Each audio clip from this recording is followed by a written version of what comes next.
You are now watching the Amazing Mets pregame show with your hosts, Rob and CP.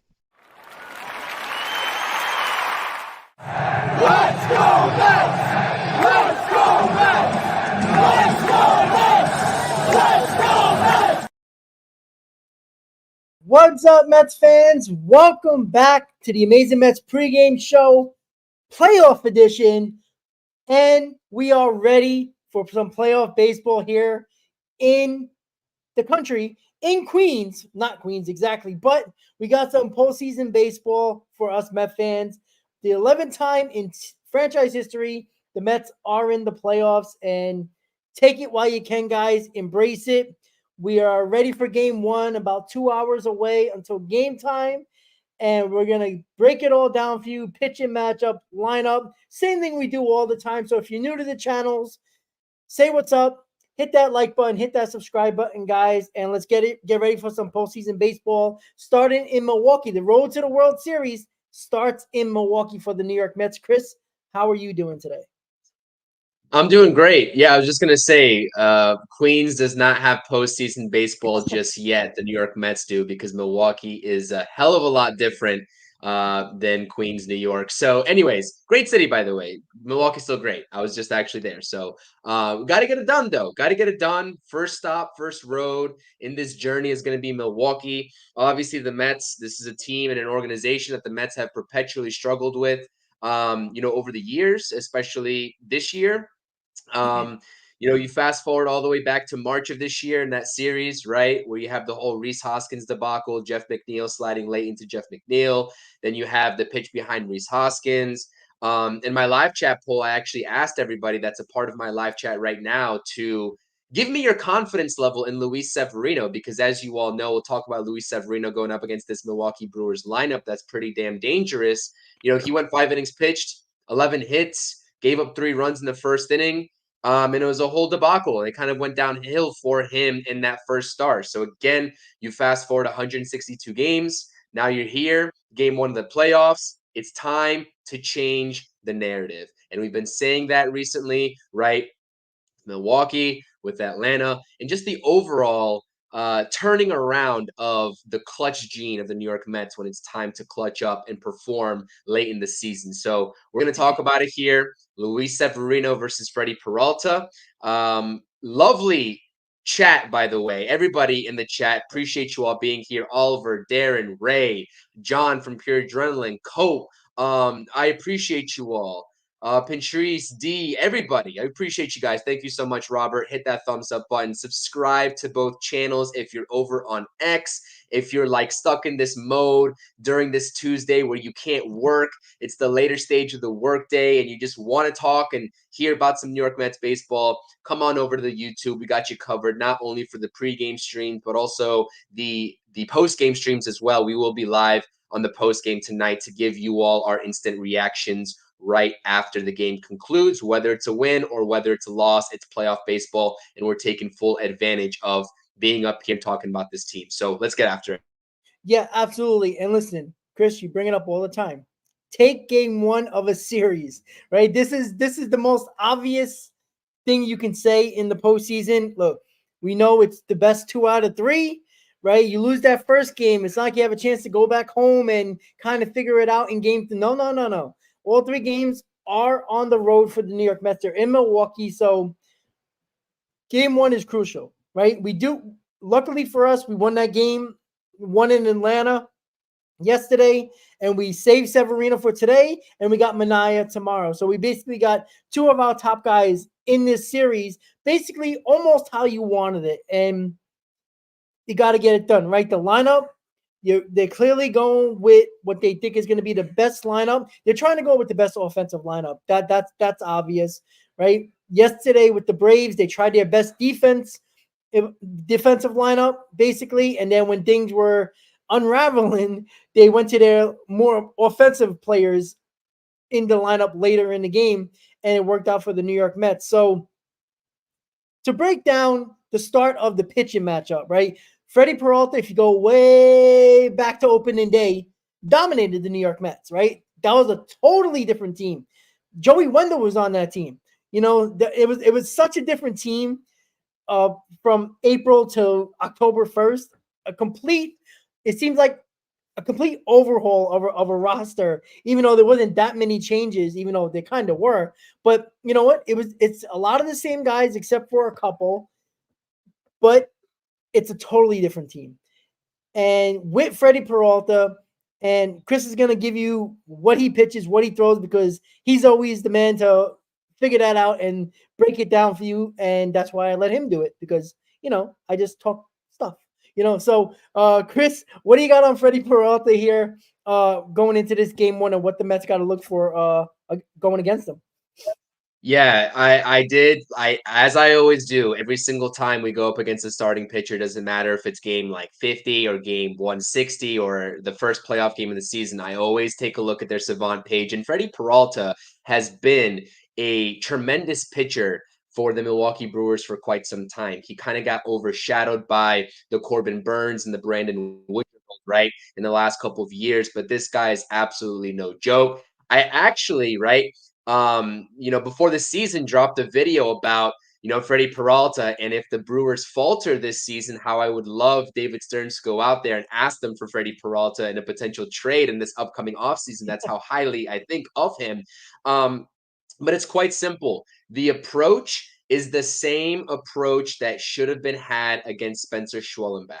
And I'm not going to tell you that Freddy Peralta is having as good of a season, right? Or will have as easy of a time against the Mets lineup as Spencer Schwellenbach did in his first, 3 starts. But the approach is similar, right? Freddy Peralta throws a predominant four-seam fastball at around 95 miles per hour. That's what he uses to get over. That's what he uses early in the count to get up in a pitcher's count.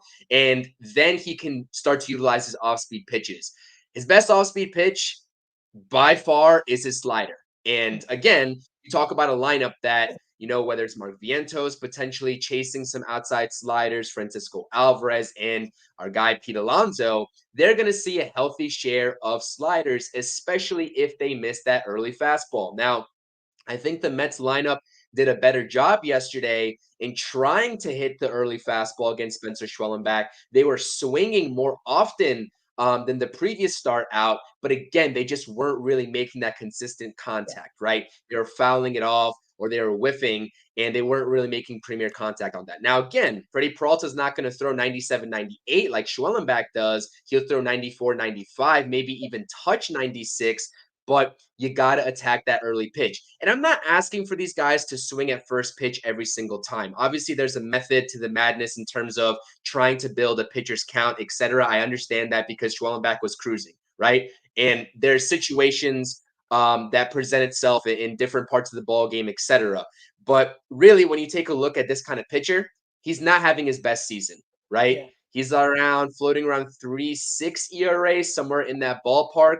The K rate compared to last year in 2023 is down by about 3 to 3.5%, somewhere around that ballpark as well. So this is a guy that obviously you saw earlier in the season, to your credit, Rob. He dominated you. You didn't have a good time. It's a completely different team. You found a way to get it done in an electric game one victory in a doubleheader yesterday. Build that momentum, attack early, attack often, and please, please, please, if you get a situation like Harrison Bader did yesterday to put the Mets on top early in the ball game, and twice even, right? Please take advantage of it. It's not rocket science, right? It was man on third, nobody out, or one out at that point. Infield was in, and he gets a first pitch off speed pitch, right? I love first pitch hitting. I love it, but not in that situation and not against that pitch. If you hear me preach first pitch hitting, it's going to be against the fastball. It's going to be against the fastball. I'm not going to tell you to swing at a first pitch slider and beat it into the ground to third base where you don't do a productive job in terms of getting the guy in from third. So again, I want to see a better early approach because then you started to see the Mets come alive, especially in that 8th inning. And again, how did the Mets score, right? It was hits in bunches. It was bunches of hits. Just how the Milwaukee Brewers beat the Mets in game 2 when they won 6-0. When I was at the ballpark watching that debacle, you can win a variety of different ways. You can be electric and hit the long ball, or you can go ahead and it's like, what is the term that you say? Death by a million cuts or something like that, which is what the Mets did to the Braves in game one yesterday, late in the ballgame. Yeah, absolutely. And, it was just, we talked about it on the post game so much that like the different emotions within like 45 minutes or so was just insane. And yeah, like, look, you can't have opportunities like that and not getting runs with runner on third with less than 2 outs. It's just fundamental baseball, and we preach this. And I've said over the last couple of games, fundamentally, if you make a mistake, especially with teams like the Brewers, the Braves, those teams are going to capitalize. Look what happened, right? Diaz didn't cover first, and what happened? It almost cost us game one in that series, in that 2-game doubleheader yesterday. It's the little fundamental things, defensively covering first, blocking the ball behind home plate, Bader. You needed a sac fly there, right? That was not a situation to hit on the first pitch. You're 100% right, Chris. It's like sometimes I think they're so focused on doing it perfectly and getting that run in that they lose focus on just the basic fundamentals of hitting. Like, it's crazy to me. Like, and look, nothing was really working out for the Mets through that, the first 6-7 innings. So, there was 9 men left on base when Schwellenbach was pitching. So, nobody really did the job at that aspect. But like, Bader left on 4 guys out of the 9. Right? You knock in 1 or 2 of those runs, or even 3 of those runs out of the 9, you might be talking about a ball game that didn't have to end up being as heroic as it was and crazy as it was. Could have been a different ball game, and we might have not been, ready for game 2 as Mendoza was ready for game 2. And this is what they got to fix. And can they do it this quickly? Who knows, right? They don't get a day off. The Brewers did. So you just hope that momentum just rides them right into today's game, right? They got into Milwaukee very, very early this morning. They had to be at the ballpark because MLB rules when it comes to the playoffs. Players and manager have to be there, I believe, 4.5 hours, possibly 5 hours before game time because of their, the press conferences and interviews and all that nonsense. As well, the roster has to be finalized, and we're going to talk about the roster, not just the lineup, but the roster is very interesting. I brought it up in the group chat. Not many changes, but there is one that we're going to talk about a little later about the roster, but it's very interesting, and we talked about it, Chris, in the group chat. But if they play fundamental baseball, especially against a Brewers team that plays really good fundamental baseball, they don't make a lot of mistakes. Especially the lineup wise, they're not a big, powerful home run hitting team. They are a strikeout team, but they bunt, they move the runner over, they steal bases. A lot of things that can just annoy the pitcher and annoy the defense on the field. Right? They're a pesky team, and they're a dangerous team because they're pesky.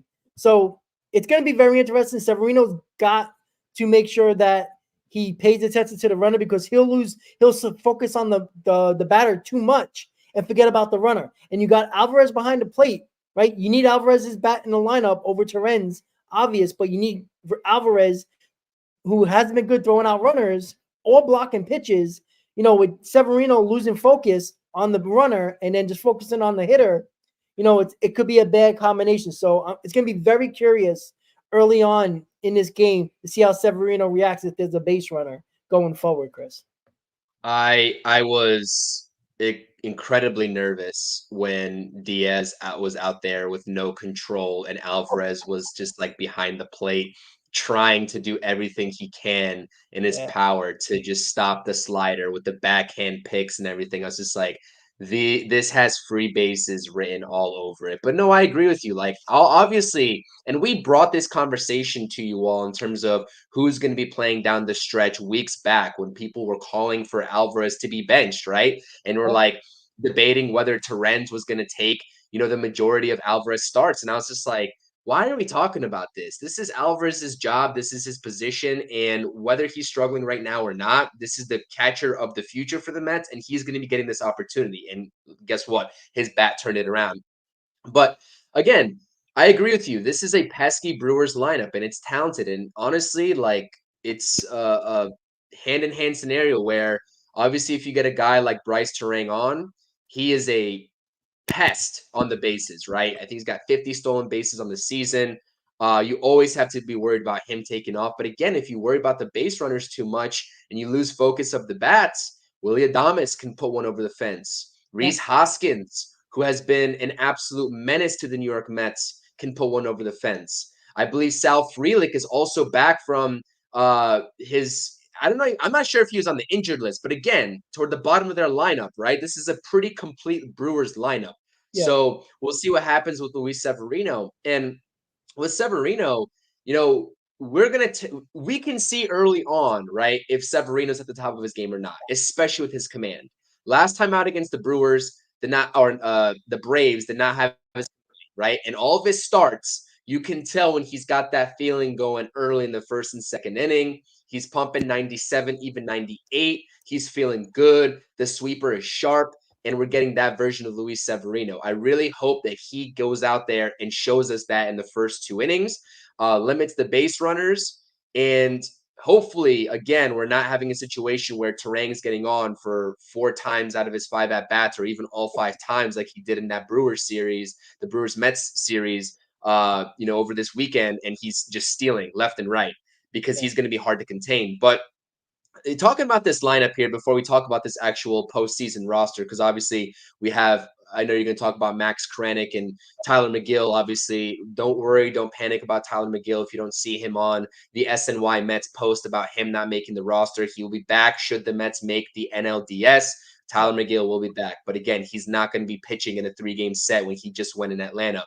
But I think a lot of people are surprised here about Jesse Winker in the 6th spot DHing. Obviously, he had an abysmal stretch in September. It seemed like Carlos Mendoza really did shy away from him. And it was kind of like, who is he going to throw out there in DH when JD Martinez, before he recently caught fire again, was struggling and looking abysmal? Jesse Winker was abysmal. Like, what are the Mets going to do with this DH position where they got 2 guys, one in the offseason and one at the trade deadline, and both of them are stinking up the joint right now? But Jesse Winker, for those of you all who don't know, is 3 for his last 42. Those were his September numbers. Absolutely putrid.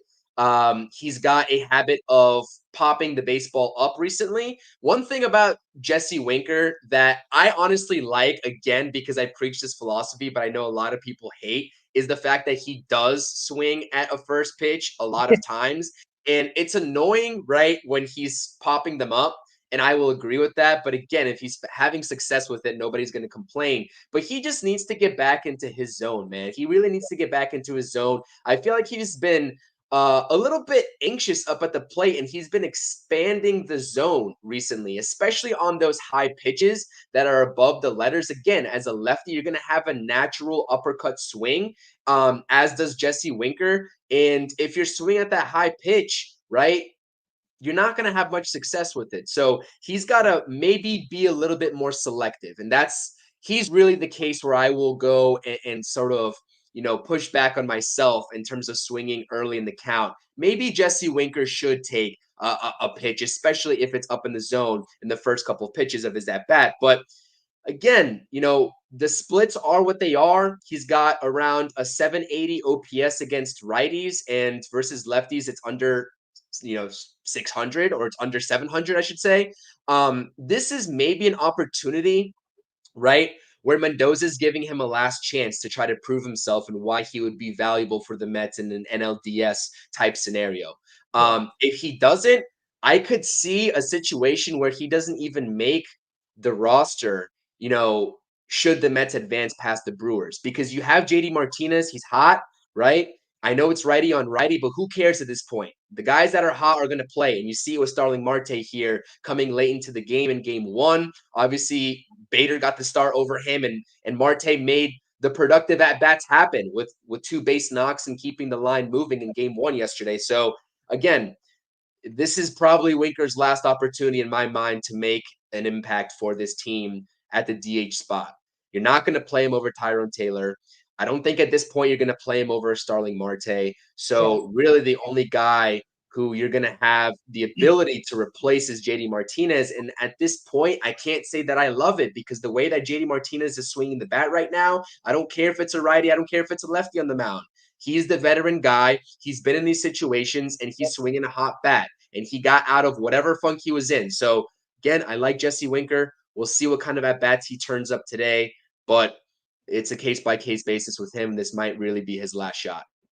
Yeah, and you know what we saw yesterday in game one with Mendoza when it came to Bader, as soon as Bader failed both times with runners on, as soon as the opportunity came up again where you needed a hit and needed some offense, he replaced Marte in Bader's spot and pinch hit him. And you know, I think he's gonna do that with Winker. If Winker looks bad 2 times through the lineup and the Mets need some offense, I wouldn't be shocked if Martinez comes into the ball game as the DH.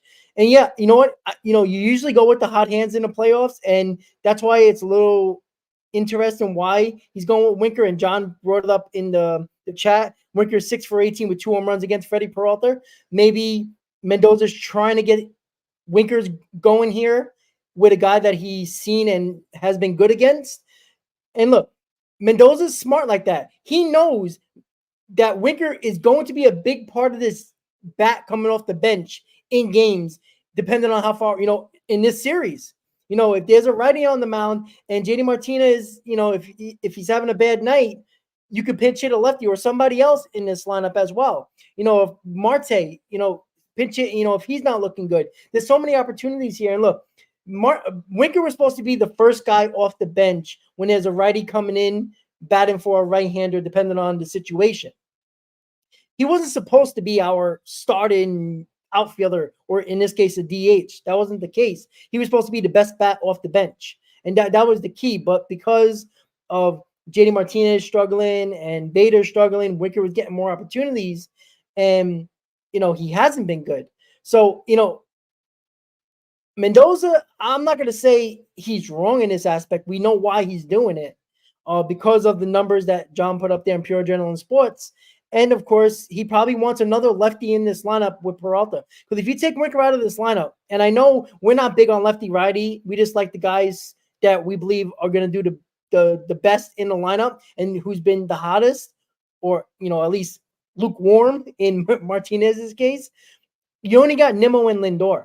Everybody else is right-handed. So I think he wanted another lefty in that lineup today. And again, he can adjust on the fly just like he did in Atlanta yesterday. So I think he just wanted another lefty, right? After Nimmo, it would have been righty, righty, righty, righty, righty, righty. So, that's probably his idea. He probably wanted to break it up a little bit. So, when the manager, if Murphy brings in another right-hander,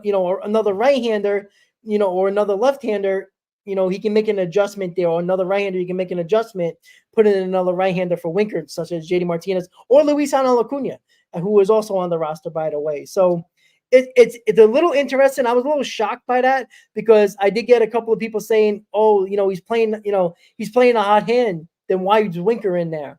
And, with the numbers against Peralta and the extra lefty in the lineup, I think that's probably what he's doing. But don't think for a second Mendoza is not going to make that move, switching Martinez for Winker, for Winker for Martinez.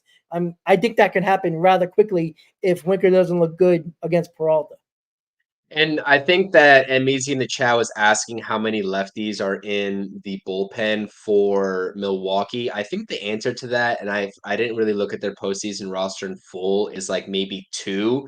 One of them is not really great, so he's not going to be utilized in high leverage situations. But I think the point that you're trying to make here is that no matter if it's a righty or a lefty coming out of the bullpen, if Jesse Winker looks abysmal in his first couple at bats, it doesn't matter what pitchers out there on the mound, whether it's still Freddy Peralta or anybody else in that bullpen, whether they're righty or lefty, JD Martinez or anybody else on the bench is coming in for Jesse Winker. Because again, the Mets can't afford bad at bats. Not the type of at bats that he's been taking, at least recently, especially with the other guys getting hot, right? You need to put your best foot forward out there. And again, I really do think that this is his last opportunity to show something here. I love the vibes that he's given this clubhouse. good team guy, great energy, but again, that production just simply hasn't been there. So we'll see what happens tonight. Now, I'm really closely watching his at bats tonight. Yeah, absolutely. That's going to be a key, right? He's batting sixth. So, it's not technically in the middle. It's like the lower end of the middle of the order. And look, with Marte and Taylor behind him, maybe that gives him a little bit more pitches to hit. Who knows? We don't know how Peralta is going to attack this Mets lineup. You'll see in the first inning, obviously. But when it comes to the lineup, we also got to talk about the roster. When the roster came out, I didn't think anything was going to be, crazy, any changes or anything like that. And I'm looking through the lineup and I'm like, okay, they're carrying only 4 starters. Makes sense. And then I'm like, okay, I knew Tyler McGill wasn't going to be there. Who do they put in? Then I start looking at the relievers and I see Max Kranick. I'm like, whoa. I'm like, where did that come from? And then I'm like, that makes perfect sense. You don't have a long man if you're going to be using Buto in late inning games for like an 8th inning or a 7th inning. Buto's probably not going to go 2 innings most likely because you're going to need him for at least 2 out of these 3 games at the very least, maybe even 3 games in a row. So I don't think he's going to pitch more than 1 inning in any of these games unless it's a dire circumstance. With Diaz obviously not available today, you would think the closer for today is either Stanek or Buto. I think they're going to lean towards Buto and Stanek in the 8th inning, but that can flip-flop either way. And then you got to worry about how far does Severino go. Hopefully at least 6 innings so you can, work with only 3 relievers, 7, 8, and 9. But with Max Kranick, he's the Swiss Army knife. And I said that in the group chat, Chris. He started 8 games this year, and he relieved in 45 of them. So he's pretty decent in both areas. And I think the Mets are needed a guy who can. You can't leave him in there for 4 innings, 5 innings, just to waste innings and not waste bullpen arms. You can't let the game get away from you because you're one loss away from being eliminated. So if Severino doesn't have it tonight, Max Kranick's coming into the ballgame. It's just that simple. And I was looking at his reliever with his reliever stats as well. In those 45 games, he's came in and be a long man 16 times. So he's pitched 3-4 innings, in a week, with two or 3 different games. He'll pitch 2 innings, 3 innings here, like Budo was doing early on. And then they slowly took away Budo's extra innings because they think he's probably better, 3 games straight, 1 inning apiece. And Max Kranick can do everything. So if you need him, just in case you don't want the game to get away, you can throw him in there for a couple of innings and see what he does. So that's an interesting roster move, Chris, but I like it. It makes a lot of sense when you think about it. Yeah, I agree with you, but I think that's the only situation that we'll see Max Kranick in. I don't think that they're going to trust him in any sort of like if anybody's expecting any high leverage situation out of Max Kranick, I would just probably not expect that. I think the 3 guys that you have in the bullpen with Edwin Diaz not available that are going to close out the ball game should the Mets be in a position to win tonight is obviously going to be Jose Buto potentially, right? Reed Garrett is another name that has shown you he can either get the 7th or the 8th. And then again, Stanek, with him being the guy that was warming up with Edwin Diaz in trouble and presumably, not getting that 9th inning until he basically told and demanded, Carlos Mendoza put him back out there for the 9th, saying he's got this shit. Yeah. That signifies to me at least that Stanek is probably going to be that guy for the 9th. Would love Jose Buto in a a high leverage situation. Have always believed in Jose Buto, even in his downward swings this season. I still believed in him. I think he's got a lot of energy. But again, I think the only way that we see Max Kranick in this game is mop up duty for a Luis Severino if he doesn't have it over 3 or 4 innings, and then Max Kranick comes in, maybe eats up 1 or 2 innings. I think Adam Ottavino also, as much as I've crapped on this guy all season long, has actually been decent in terms of providing some mop-up duty. We saw him in game 1 yesterday. He got the job done. And at that time, it all seemed like Mendoza was kind of like, all right, go out there, do what you want to do. We're going to focus on game 2.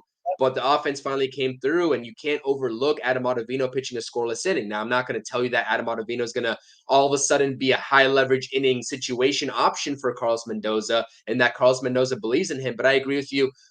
If you were going to have Tyler McGill off this roster, obviously the Mets are only carrying 4 starting pitchers in this 3-game set, with McGill being the last one essentially to go in Atlanta, outside of Joey Lucchesi. Then yeah, you needed a viable bullpen option. And I think that the name has been long forgotten in Max Kranick, because we were excited in terms Yep. of what he could provide. Obviously in spring training, and then that unfortunate injury situation happened, and then he kind of had to rehab there. And honestly, I'm not going to lie, I haven't really been paying attention before I just saw his name in terms of what he was doing down in the minor leagues. But like you said, he's been doing it all, right? He's been starting, long relief, bullpen appearances galore. So we'll see, but I don't expect any sort of high leverage. I mean, I'm saying that's not what you're saying either. But again, I think that if worst case comes to worst, something happens where Luis Severino doesn't have it, whatever, he has to exit early. You got Max Kranick as a fallback guy. And yeah, that's actually good to see, because I think he's also a native New Yorker, right? I think he grew up in the New York area too. So this is probably a I think feel like good for I think I don't know if it was upstate or maybe it's Westchester or something like that, around that area. I think so. Yeah, he's I believe he's in New York, somewhere tri-state at the very least. But he might be in New York. You might be right about that. Maybe upstate. But yeah, and you're right about the with Diaz and probably Maton not available tonight. It's going to be a combination of Buto, Stanek, and Garrett 7, 8, and 9 if the Mets are either tied or having a lead. So, or even down a run. You're going to see those big guys, those 3 guys in particular. And, Danny Young might be coming up against one of those big lefties. One of the left. Yeah, I know. But, I mean, you know what? And this is the problem with losing Raley and Diekman being terrible and having to DFA him. Having a guy – those 2 veteran guys, and Raley was a big loss for this Mets team in this bullpen. I mean, he would have been. I mean, how good would our bullpen would have been if Raley was healthy yeah, it'd and be didn't get insane. That was a huge yeah, loss. yeah. And we still haven't found a good lefty. Like Danny Young was good for a little while, but he walks the ballpark. He has a huge problem throwing strikes. And can you pitch him in a spot where you need to get a lefty out? Mendoza's going to have to do that at some point, probably in this series. I haven't really looked at the roster for the Brewers much, but we just seen them. I'm not sure how many big power lefties they have. They got a lot of punch and Judy hitters that are slap hitters that are mostly lefties. So that doesn't work well with guys who probably can't catch it to a fastball, but you speed up their bat with the junk Danny Young puts up there. So not only doesn't throw strikes, he doesn't throw hard enough to blow past these guys that are basically slap hitters and finding any way to get on base. They're not going to probably hit the ball over the wall. So it's going to be a tough situation. You just hope that Reed Garrett's really good against lefties, so maybe he'll go that route. But there's going to be a spot in this series. I honestly feel that way, that Danny Young is going to get an opportunity against maybe in this game against a lefty if the opportunity comes up. So not having a confident lefty or even 2 lefties worries me a little bit in just the playoffs in general. Yeah, and it doesn't help, like you said, like he's got good stuff in terms of the off-speed movement. He doesn't throw hard, but he just can't throw strikes. And now with the 3-batter rule, Ron was saying on the broadcast yesterday, do you bring him in to face Olsen? And then Gary's just like, well, no, because you have to face 2 more batters after that. So there's not really any point to it. So that makes having a quote unquote lefty specialist hard, with them having to face the 3-batter minimum rule. But Cameron's asking in the chat, is Kranick going to start a game? Absolutely not. He is not going to start a game in the playoffs. No, Unless not somebody gets even trapped. close. Yeah. And that's kind of what I wanted, but that was a good segue, though. It was a good question, because I wanted to segue this into this topic of how would you configure this rotation after Severino? Obviously, he's getting the ball in game 1. If you win, do you try to close the series out with Minaya tomorrow? Take your chances with Jose Quintana?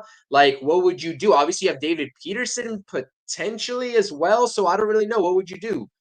So I would just pitch Mania tomorrow, regardless, because either way, it's either going to be an elimination game or a clinching game to get to the next round. So who would you want to clinch that game? Now, all right, you probably won't have Mania for game one of the divisional series, but you'll have a couple of days off.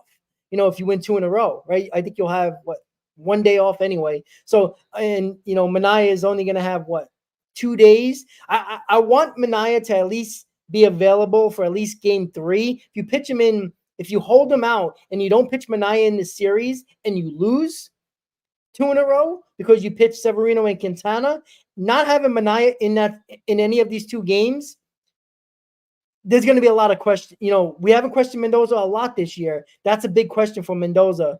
If your best pitcher in the season didn't get a start in any of the 2 games and you get swept in this series just because you wanted to hopefully hold them out for game 3, possibly game 1 of the divisional round, I think you have to pitch Mania in game 2, either elimination game. What if you win tonight, though? What if you win tonight? He wasn't on full rest, though, right? That's the issue. Who, Mania? Yeah. No, Mania is good. Tomorrow is Mania's 5th day. So you could either extend him to the 6th day in game 3, or if you take game 2 or game 1, you can try to just go full throttle in game 2 and pitch Mania on regular rest. Because I think he went Friday. So Saturday, Sunday, Monday, Tuesday, Wednesday. Yeah, that's the 5th day. Wednesday's tomorrow.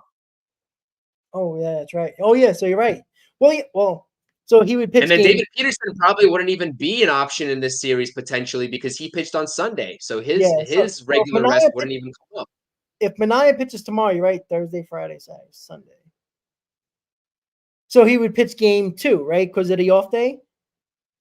Yeah, I think so. There's an off day, and then you play the game 1 and game 2, and then there's an off day for travel, right? So he would pitch either game 2 or 3 in the divisional round. Yeah, I think there's something like that. I think you're right. But what I'm thinking is that I don't think Mendoza can. I'd rather pitch Mania in game 2 in this series. I don't think you can not pitch him, because if you lose and you say, okay, we're gonna throw Quintana out there, it's similar to the Braves situation yesterday, right? Could you pitch Severino in game 1 and then just use McGill in game 1 today? I think it was a similar situation, but you had that security blanket of the doubleheader in game 2 to advance. In this situation, if you don't use Mania tomorrow, I don't know. It's so risky, because if you get swept and you don't pitch your best pitcher, it's like, and even though Quintana's been really good, Mania is your best pitcher, and to not pitch him in the first 2 games is like I don't know if I would go that route. I would trust Quintana going into game 3 in an elimination if we split the first 2 games, right? Because he's been pretty well last time in Milwaukee too. So I mean, I agree with you. And look, it's all hands on deck at that point in game 3, right? Everybody's going to be available. If Quintana doesn't have it in the first 2 innings, he's out. You might even see David Peterson piggyback him. I was going to say David Peterson could be ready by game 3 to pitch a couple innings. Technically it would be his throw day officially, so he can throw 30 to 35, maybe even 40 pitches and still be ready for game probably 3 or 4 in the divisional round because of the off days. So, you'll have 2 off days in the first 4 days of the divisional round. So, in 6 days, you have 4 games. So it would work out in that favor. Now, you probably lose Quintana until game 5 or 6, possibly, depending on the other off days. I'm sorry, game 5 or 6. Excuse me. You might have to use Quintana in game 5, but you might have to use either Mania or Severino on short rest for game 5 that we've seen a lot of teams do over that time. But, we're getting ahead of ourselves, technically in the division series, but it is a big question, right? If you don't use Mania tomorrow, now, if you win, maybe you can think about pushing him to game 3, but then you lose him a little bit in the divisional round. So I don't know if they want to do that or not. I think either way, win or lose, they're probably going to go with Mania tomorrow. And That's Quintana in game 3. It was just It was just the kind of a question on my mind too, because we saw the Mets in the wild card, round against the Padres kind of maneuver their rotation around in that Padres series a little bit. So that was kind of on the top of my head. But again, I really think that no matter what, definitely if you lose today, Manaya's got to go game 2. But hopefully Sevy gets the job done. We're talking about a win. Like I'm pumped right now. I mean, it's almost 4:15. Game time is like what? Just over an hour, something like that. This is this is awesome. This is what we've been waiting for. It feels so weird to me though, because It we're up really here does, at right? 4:15 p.m. where we have like a five. What is it? What's the official first pitch today? Is like 5:20, something like that? Yeah, like Or is it 5:30? 5:26 or some nonsense like that. That's so weird to me. Like that's so weird to me. It's like, are we playing playoff baseball? It's not a 7 o'clock, 7:30 start time. Anyways, tomorrow 7:30 we'll get back into our regular groove. But again, hopefully the Mets got their rest. Hopefully they celebrated accordingly. It was kind of funny and fun to see Severino at one point saying, "All right, I'm celebrating with water now," because he knows he's got a game to pitch tomorrow. So Yeah, again, the MLB with these damn short turnarounds, like yeah, absolutely insane. But you know what? It is what it is. That's the task, and that's the hand you're dealt. And the Mets got to go out there and just pedal to the metal, man. I'm tired of struggling against the Brewers, man. Thing against the Braves is that the Brewers have had the Mets number. They are a yeah, scrappy team. They play baseball the right way. And you know what? So do the Mets. But again, you take a look at like so many missed opportunities in game 2, especially in that Brewers series. There was a handful of times where this offense had a runner on second, nobody out, and couldn't score. yeah, You need to take advantage of those situations and produce in this wild card series, or you're going to be shaping up for another disappointment. So get the yeah. job done. I believe in this lineup. Yes, we know Jesse Winker's in this lineup. We know he's 3 of his last 42. Who cares? Go out there and get the job done. Change the narrative. Yeah, absolutely. And look, if you play fundamental baseball against the Brewers and you play their game, basically, you're gonna have a chance to win. You can't make silly mistakes. You cannot not cover first. You have to, play sound defense because again, just like the Braves, the Brewers capitalize on mistakes. They've made a team based on capitalizing off of mistakes, right? They don't have the best roster, they don't have the biggest power hitters. The lineup 1 through 8 is just tremendous. They got a lot of guys that bat 215, 230, nothing special. If you look, we talked about it on the post game multiple times in the first 2 games. You look at their averages, 215, 220, 230, nothing special. But then you look at their runners in scoring position, over 300. Like that's the huge difference right there. They capitalize on run producing opportunities. And if you make a mistake and you allow them to get runners on base or specifically get runners in scoring position, 7 times out of 10, they're going to put those runs in. So you got to be smart here. You got to know the play before it even happens. I think too many times this year with a couple of defensive, mishaps, even if they catch the ball, where to throw the ball. What do I do? Yesterday, with Edwin Diaz yesterday, right? That's PFP. You learned that in spring training. You do that every spring training. You do that probably earlier in the season a couple of times just to remember it. That's something. Anytime the ball's hit to the right side, the pitcher needs to gun it to first, even if it's looking like it's hitting the second. You always do that. And on top of that, Alvarez didn't even, try to. He moved last minute, but he was also having to back up at least first base a little bit because you never know what can happen in that situation. If Pete Alonso thinking that Edwin Diaz was going to be there, he could have thrown the ball away, and God knows what would have happened in that aspect, but he didn't, right? But simple fundamental baseball, simple PFPs like that, you can't miss that opportunity because the game would have never been that crazy if we got that final out, right? We could have been probably cruising to a victory, but guess what? It's the Mets. So play fundamental baseball, do your job, right? We say this all the time. How many pre-games have we said do your job, right? This is a good team. The Mets are a good team. The stupid mistakes will have you out of this playoffs very quickly. You got the momentum coming off of yesterday. The Brewers have been sitting.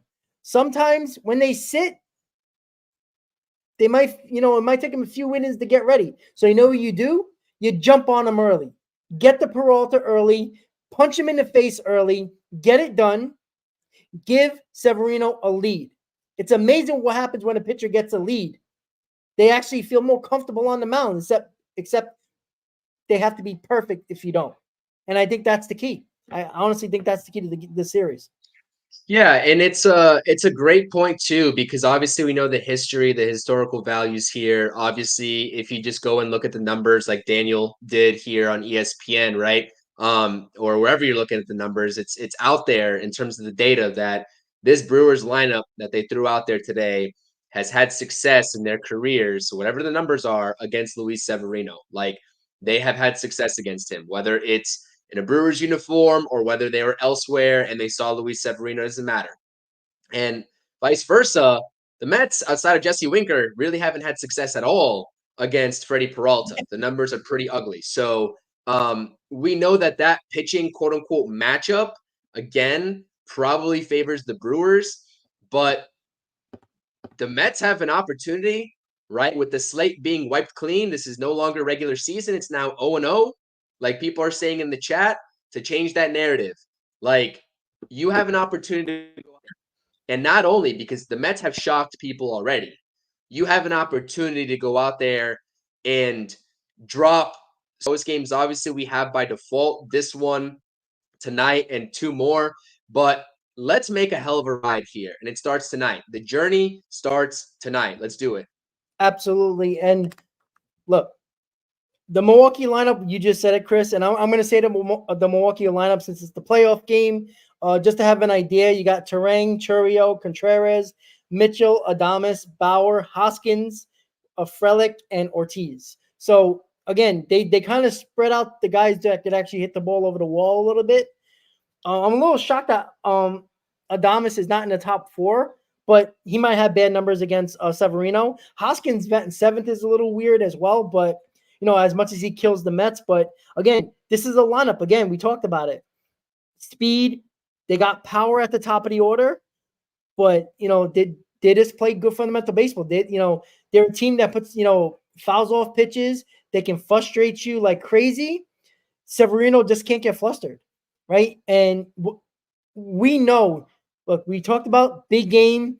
They call him big game Sevy, and he hasn't been big game Sevy at all. We've known the history of Severino. Big games in September as a Yankee, not very good. Postseason numbers, not very good.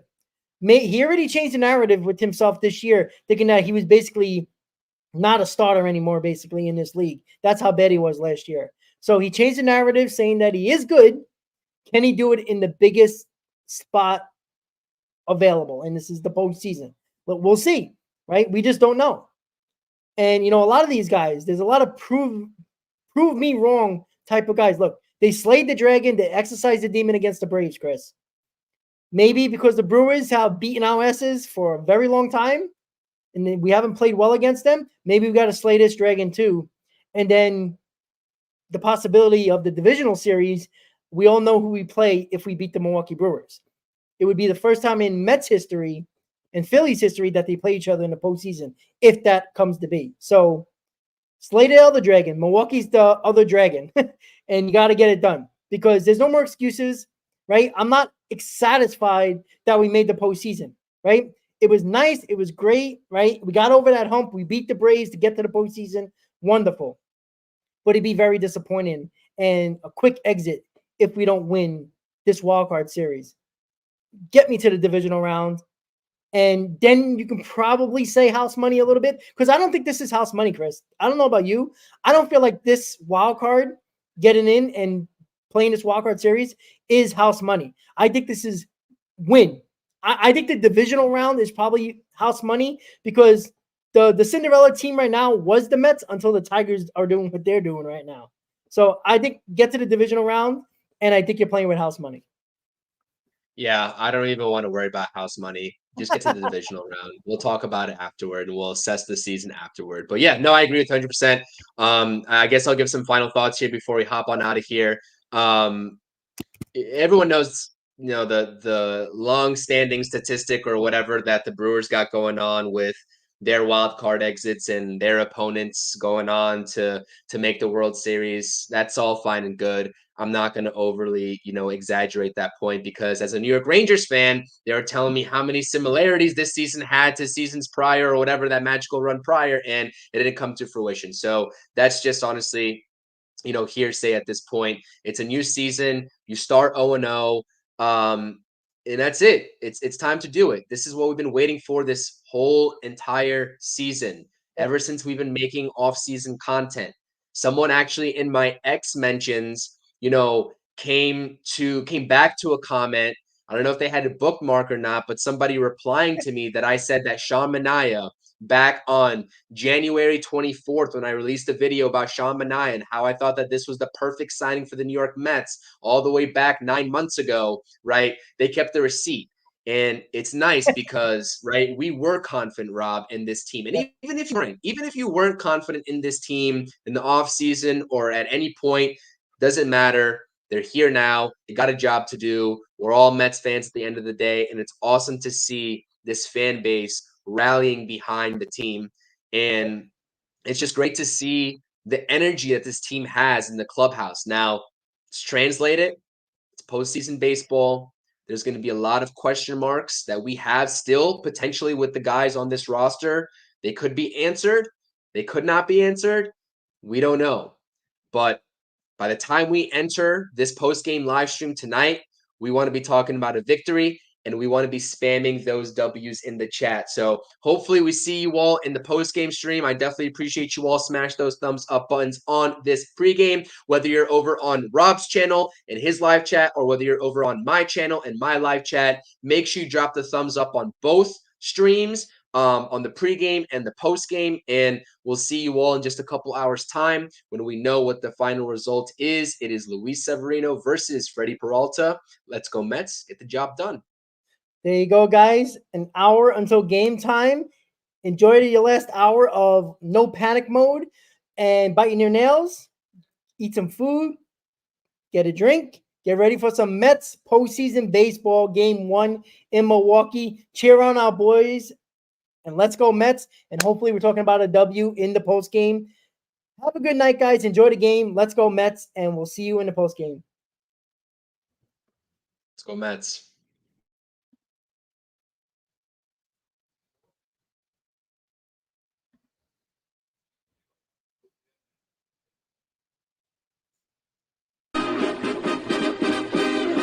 Meet the Mets, meet the Mets. Step right up and greet the Mets. Bring your kiddies, bring your wife. Guaranteed to have the time of your life, because the Mets are rich.